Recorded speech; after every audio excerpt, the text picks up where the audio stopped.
बर्बाद जमहूरियत करने को एक ही ज्ञानेश काफी है। हर शाख पे ज्ञानेश बैठा हो, अंजाम जमहूरियत क्या होगा। मुख्य चुनाव आयुक्त ज्ञानेश कुमार इस वक्त भारत में नहीं, वो विदेश में है। लेकिन दोस्तों, विदेश जाने से पहले ज्ञानेश कुमार ने अपनी फजियत करा ली, जबरदस्त तरीके से फजियत। विदेश जाने से पहले ज्ञानेश कुमार ने 42 सेकंड का एक वीडियो भारत के लोगों के सामने रखा। ये वीडियो अंधभक्तों के लिए था और विरोधियों के लिए भी। अब दोस्तों, इस वीडियो में ज्ञानेश कुमार ने जो दावा किया, उस दावे के लिए जो आधार रखा, उसकी सच्चाई सबके सामने आई। तो जहां ज्ञानेश कुमार गए हैं, मैं समझने का प्रयास कर रहा हूं वो कैसे नजरें मिला पा रहे होंगे। नमस्कार दोस्तों, मैं हूं परवीन साहनी। अब दोस्तों, आप लोगों के जहन में एक सवाल होगा, नेता प्रतिपक्ष राहुल गांधी की ओर से वोट चोरी को लेकर पेश किए गए अनगिनत सबूतों पर हलफनामा का रट लगाने वाले मुख्य चुनाव आयुक्त ज्ञानेश कुमार ने अपने 42 सेकंड के वीडियो में ऐसा क्या कह दिया जिससे न सिर्फ भारत बल्कि दुनिया में उनका मजाक उड़ रहा है। दोस्तों, इस वक्त मुख्य चुनाव आयुक्त ज्ञानेश कुमार स्वीडन में है, जहां वो इंटरनेशनल IDA की अध्यक्षता कर रहे हैं। वहां जाने से पहले चुनाव आयोग के एक्स अकाउंट पर ज्ञानेश कुमार ने एक वीडियो पोस्ट किया। पहले आप जरा उसे देखिए। भारत में स्वतंत्र, निष्पक्ष एवं पारदर्शी चुनावों के सफल संचालन को आज पूरा विश्व जानता भी है और मानता भी है, और इसीलिए विश्व के 37 जनतांत्रिक देशों के प्रतिष्ठित समूह ने अपने 30 वर्षों के इतिहास में पहली बार भारत को international institute for democracy and electoral assistance international IDEA के अध्यक्ष के रूप में आमंत्रित किया है। यह भारत के सभी नागरिकों और सभी चुनाव कर्मियों के लिए अत्यंत गौरव का क्षण है। जय हिंद, जय भारत। तो सुना आपने मुख्य चुनाव आयुक्त ज्ञानेश कुमार ने क्या कहा। वो कह रहे हैं भारत में निष्पक्ष एवं पारदर्शी चुनावों के संचालन को आज पूरा विश्व जानता है और मानता भी है, और इसलिए विश्व के 37 जनतांत्रिक देशों के प्रतिष्ठित समूह ने अपने 30 वर्षों के इतिहास में पहली बार भारत को IDA के अध्यक्ष के तौर पर आमंत्रित किया है। ये भारत के सभी नागरिकों और सभी चुनाव कर्मियों के लिए अत्यंत गौरव का क्षण है। अब दोस्तों, ज्ञानेश कुमार ने ये जो कहा, उसे सुनकर क्या आभास हुआ? मुझे तो ऐसा लगा वो अपनी पीठ थपथपा रहे हैं। इंटरनेशनल IDA का अध्यक्ष बनने के लिए अपने किए कार्यों का क्रेडिट दे रहे हैं। क्या वास्तव में मुख्य चुनाव आयुक्त ज्ञानेश कुमार को इसलिए इंटरनेशनल IDA का अध्यक्ष बनाया गया है?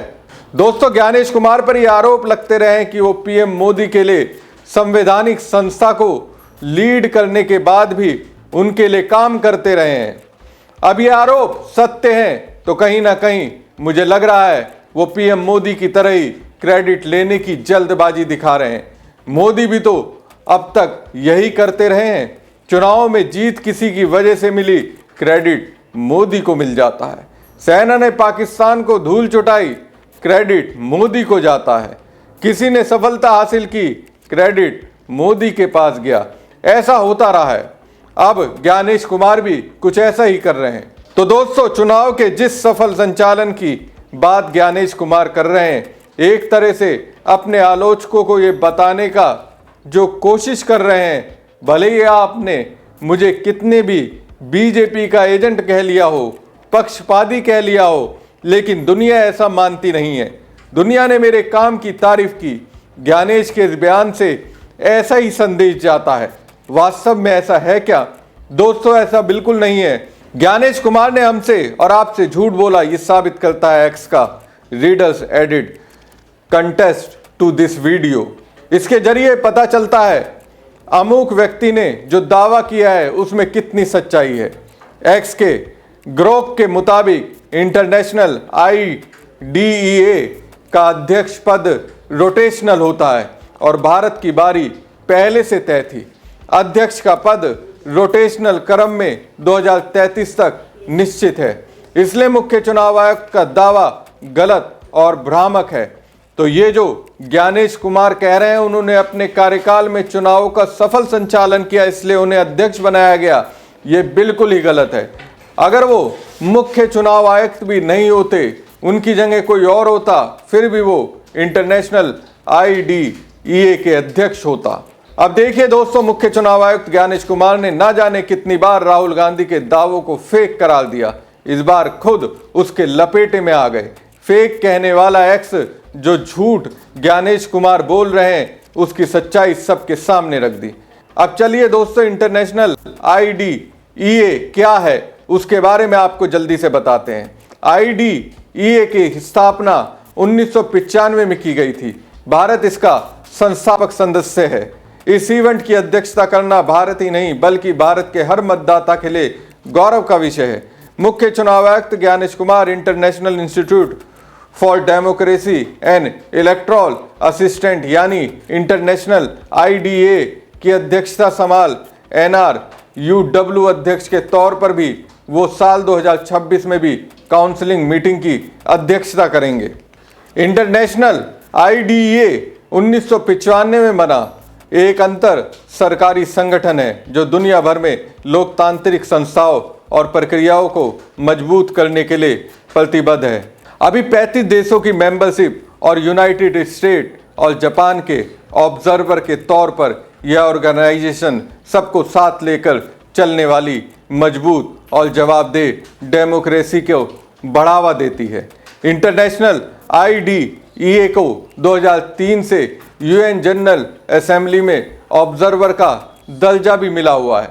अपनी स्थापना के बाद से ये संस्था न केवल देश में बल्कि दुनिया भर में चुनाव अधिकारियों को ट्रेनिंग दे रहा है।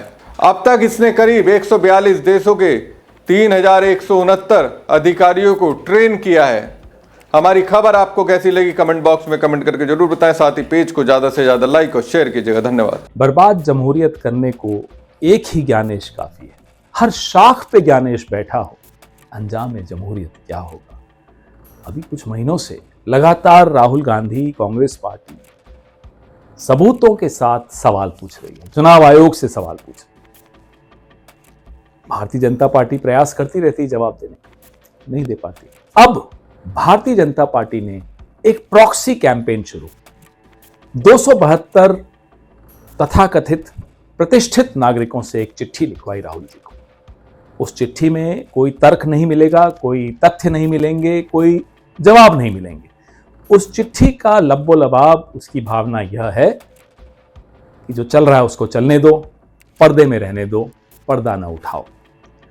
आमतौर पे समाज क्या उम्मीद करता है रिटायर्ड ब्यूरोक्रेट्स से, अफसरों से क्या उम्मीद कि उनके अनुभव का लाभ समाज को मिलेगा, उनके प्रभाव का लाभ समाज को मिलेगा, वो थोड़ा दबाव डाल सकेंगे सरकारों पर, अपने अपने इलाकों में कुछ काम कर सकेंगे और लोकतंत्र को मजबूत करेंगे। लेकिन इन प्रतिष्ठित नागरिकों ने उल्टा ज्ञानेश कुमार को चिट्ठी लिखने की जगह राहुल गांधी को लिखी। ज्ञानेश कुमार से जवाब दिलवाइए ना। सवाल बहुत हैं, सबूत बहुत हैं, हरियाणा के सबूत हैं, महाराष्ट्र के सबूत हैं, कर्नाटका के सबूत हैं, बिहार के SIR के सबूत हैं। नहीं, इनमें से कई लोग ऐसे हैं जो कुछ केसेस से बचना चाहते हैं। इनमें से कुछ लोग ऐसे हैं जो इस सरकार से कुछ रेवड़ियां लेना चाहते हैं। एक महानुभव तो ऐसे हैं जो 3 करोड़ के साथ इनकम टैक्स की रेड में पकड़े गए थे। ऐसे अनेक हैं, इन सबकी जन्म कुंडलियां हैं, इनकी प्रॉपर्टीज की लिस्ट आप देखेंगे तो आपको समझ में आ जाएगा ये क्यों कर रहे हैं जो ये कर रहे हैं। संघ से जुड़े हुए हैं अधिकांश। एक लक्ष्मीपुरी जी, जिनके पति पेट्रोलियम मिनिस्टर है हरदीप पुरी साहब। अरे साहब, आपने राहुल जी को चिट्ठी लिखी, अच्छा किया, बहुत अच्छा किया। उनको चुप रहने का आदेश दिया, चलिए करिए। आप घर पे अपने पति से तो बोल देती कि पेट्रोल के दाम कम करिए, कि अमेरिका के आगे मत डरिए झुकिए। आप लोग इतने ही प्रतिष्ठित हैं तो जरा प्रतिष्ठा का परिचय देते, पूछते गृह मंत्री से कि लाल किले पे विस्फोट क्यों हुआ, कि फरीदाबाद में 2900 किलो विस्फोटक कैसे पहुंचे, कि श्रीनगर के थाने में जो विस्फोटक रखे हुए थे अचानक फट कैसे गए, पहलगाम में आतंकी कैसे घुसे। पूछते, प्रधानमंत्री से पूछते, अपनी प्रतिष्ठा का परिचय देते कि साहब पेपर लीक कब बंद होंगे, किसानों की आय कब दुगनी होगी, ट्रंप के सामने आप मुंह क्यों नहीं खोल पाते, क्यों नहीं लाल आंख दिखा पाते चीन को। पूछते, यह आपका काम था। लेकिन नहीं, पूछिए पर्यावरण मंत्री से, जानते हो अगर उसका नाम क्या है, पर्यावरण मंत्री से पूछिए कि ये दिल्ली की हवा में इतना जहर क्यों घुला हुआ है, क्यों हमारे फेफड़ों के साथ आप मजाक कर रहे हैं, क्यों हमारी जिंदगी आधी कर रहे हैं, पूछते। लेकिन नहीं, ये लोग सरकार के आगे दूम हिला रहे हैं। इनको सरकार से बचना है या सरकार से कुछ प्राप्त करना है। खैर, करिए आप। कल 25 लाख से ऊपर हस्ताक्षर सिर्फ पंजाब से आए हैं वोट चोरी के खिलाफ। परसों 1 करोड़ से ऊपर हस्ताक्षर तमिलनाडु से आए हैं वोट चोरी के खिलाफ। पूरे देश से 5 करोड़ से ऊपर हस्ताक्षर इकट्ठे हो चुके हैं। रामलीला मैदान में जब आवाज गूंजेगी वोट चोर गद्दी छोड़ की, ये 272 लोग भी सुनेंगे। इन 272 से प्रॉब्लम नहीं। झुंड में आइए, आप हमला बोलिए हम सब पर, विपक्ष पर बोलिए। आप झुंड में किसके चलने की आदत होती है, स्वभाव होता है, वो आप जानते हैं। लेकिन आप हमें चुप नहीं करा पाएंगे। ये अभियान अब इतना आगे बढ़ चुका है, हर घर हर मोहल्ले में पहुंच चुका है कि या तो अब चुनाव आयोग की सफाई होगी या बीजेपी और उसके पूरे इकोसिस्टम का सफाया होगा। लोकतंत्र पर्दे के पीछे नहीं रहना चाहिए, लोकतंत्र अंधेरे में नहीं रहना चाहिए। लोकतंत्र को खुली रोशनी चाहिए, हवा चाहिए, सवाल चाहिए, तभी लोकतंत्र जिंदा रहता है। जय हिंद, जय संविधान।